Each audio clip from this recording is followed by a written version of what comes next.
Yeah, welcome. Good to see everyone here today. This is our cybersecurity briefing. We're going to be talking about some topics today that are pretty near and dear to our hearts. My name's Ben. I'm here with my good friends Jason, John, and Julie, otherwise known as Triple J, and special guest Stu Lambert. So without further ado, let's get started. Got a quick agenda to just go through. We're not going to take up too much of your time today. We're just going to start by talking about what's really going on in the background here. Who all does this sort of information actually impact? What's the cost that you have to worry about with cybersecurity?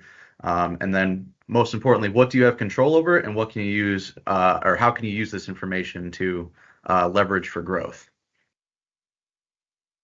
Yeah, so who are we? We are a small family-owned business with a close-knit team. We operate like a big family. We're on a mission to help you grow your business and protect what matters most. Okay, what is really going on here? Searching for statistics on cyber attacks on car dealerships didn't really provide me with a lot of specific results, but we can presume that the results would be similar to those for other businesses that maintain large databases of names, information, and financial records. However, the CDK Global hack here recently wasn't just a data breach. What sets this attack apart is that it was upstream on a link in the logistical supply chain for the car dealerships. CDK Global provides its client dealerships with the software solutions that they use to manage and streamline their operations. This service was interrupted and held for ransom. In effect, the hackers were able to directly affect the operation of 15,000 dealers with just one attack on a software provider they were all using. Results ranged from severe inconvenience to outright cessation of business, perhaps until June 30th. That's obviously a lot easier than attacking them individually with a potentially bigger payoff. The essence of this attack was, hey, we're not just going to steal your data. We're going to hold the tools you do your job with for ransom. Right. And yeah, the next slide here asks who does this actually impact? And I mean, the answer is everyone. But to be more specific, kind of what John was talking about was this most recent breach for CDK Global. CDK Global provides a lot of different kinds of services for dealerships all over the country. But one of the most critical things that they provide is like insurance and financing software. So think about all the forms you fill out in the process of purchasing a vehicle, what kind of personal information goes into those. And you can imagine what sort of data is lost in a breach when that happens. And the thing is that it's not even really the fault of the car dealership. This is just a vendor that they work with that generally makes their life easier by making your life easier by processing things faster. But even then, that vendor has access to your stuff. And it kind of goes to show that you have to really take steps in this day and age to protect yourself because nobody's going to do it for you.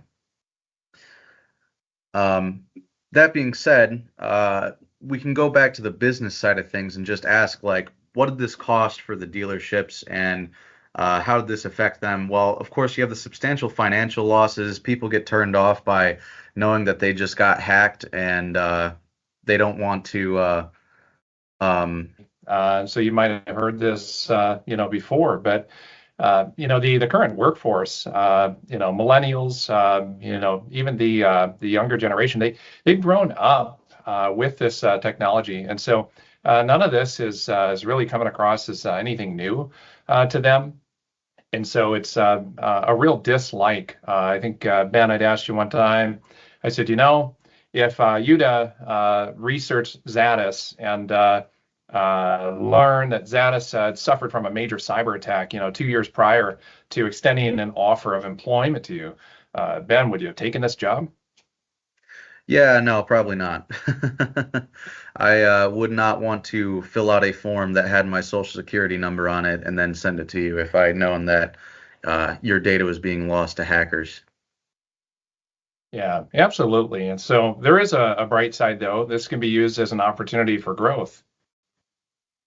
So how can I use this as leverage for growth? When you partner with a trusted technology and cybersecurity provider, you enhance operational efficiency, protect intellectual property, and foster customer trust. Assessing your risk is the first step.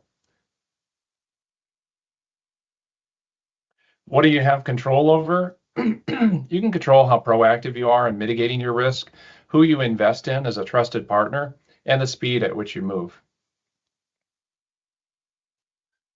So this is where we move into roundtable. We'd like to invite those in our audience to unmute and let us know if you have any questions for us. We're happy to entertain any question. We believe that there's no such thing as a dumb question.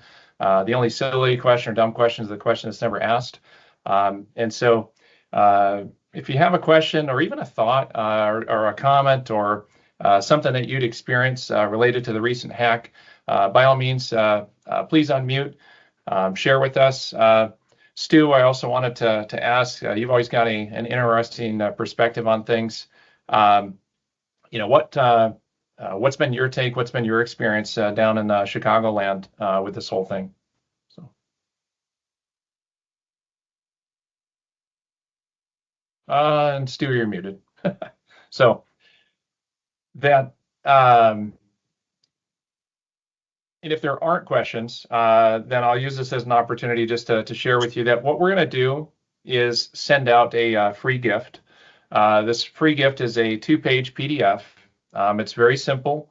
It's designed to help you and equip you with the cybersecurity basics. These are not crazy, cost you a lot of money things. These are things that are imperative. We refer to them as the 5 controls, security controls that every business must have in place. And so it's written in kind of, kid book, big picture, few letters, few words type format. And so we talk about updating your software, securing your files, requiring passwords, aka using a password manager, encrypting your devices, and then using multi-factor authentication. And we kind of take it for granted, but we realize that there are many businesses out here, including CDK Global, that obviously aren't doing everything that they could and should be doing. So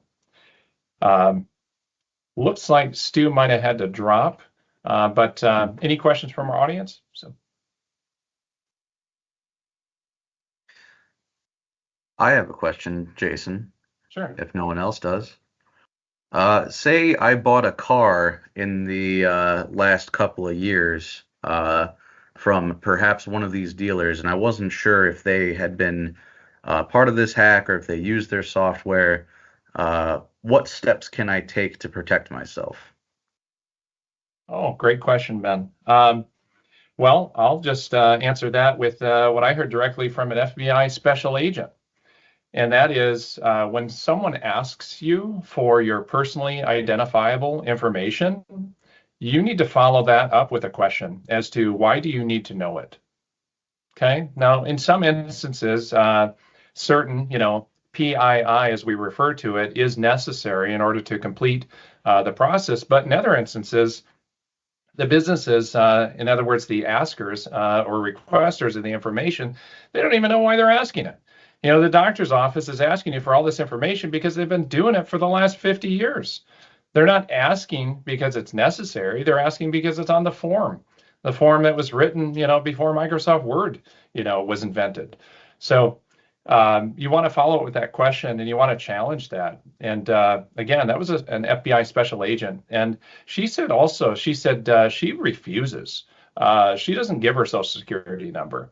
That she does not give that out because they do not need to know that. And I took that to heart when I went to Guatemala on a mission trip, and the organization that we went through was requesting my social security number, my passport, my driver's license, and all was fine and well as to why they think they needed to know it. But I said, I'm not comfortable uploading those documents, that information into one third-party system that I have no idea, whether they've even got these cybersecurity basics in place. And so they weren't happy, of course, that I challenged it. But we ended up finding a simple solution. I made copies, I put them in an envelope, and I was willing to just take them over to where they needed to be put, into a safe and then destroyed afterwards. I don't want that kind of stuff floating out there online. So. Right. Yeah, and that's very good preventative measures. The question that I was actually more like specifically in this situation, because I did buy a car last year. Okay. It's got me a little shook just knowing about this. What should I be doing in the here and now about this, assuming that I may or may not be affected by it? Okay. So you're asking, are you potentially at risk because you bought a car in the last year? Is that what you're asking? I'm asking, assuming I was involved in the breach, what should I do next? Like, if I knew for a fact that I was. Got it. There are a number of tools, and again, we're happy to share those resources. These are free resources that are out there. You can do a dark web scan. You can't go so far as to monitoring, that becomes a pay-for type service. But you can certainly go check yourself to see, are you showing up on the dark net, the dark web? It's typically checked via your email address. I get real leery when they ask for my social security number, but you can certainly check that to see, is that out there, floating around into the hands of, bad guys, so to speak. Also, it's recommended to freeze your credit. If you're not planning to buy another vehicle anytime soon, Ben, and you're not looking to buy a house, and even if you are, they recommend to freeze your credit, because you can always unfreeze it, before that reason or event exists, to check your credit. So does that answer your question better, or leave it open-ended? Yeah, that's very helpful. Thank you. Well, I think one thing that should be noted is when you go buy a car, whether it be new or used, they're generally going to check your FICO or your credit score, and they're generally going to need your social security number for that. So I don't know if there's much you can do about that, but generally, definitely change your password on your financial institution that is carrying the paper, the loan on the vehicle. Definitely Regularly. keep an eye on it. Yeah, I'd be interested to go back to that FBI agent and ask, how did things go, and walk me through your process when you bought your last vehicle. She's actually out of Detroit, and I also found it interesting, just a quick little tidbit, was the FBI said that they're very busy, of course, with all of this crap, going on, that anything to the tune of 300,000 or less is really too small for them to even be being bothered with. And I thought, holy cow, $300,000 to warrant their attention. I mean, I get it, but so where does that leave the small businesses of America? Hung out to dry.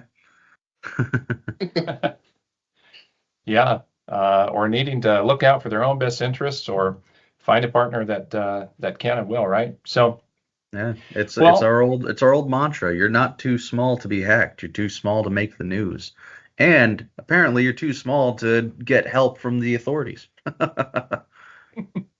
Yeah, for sure.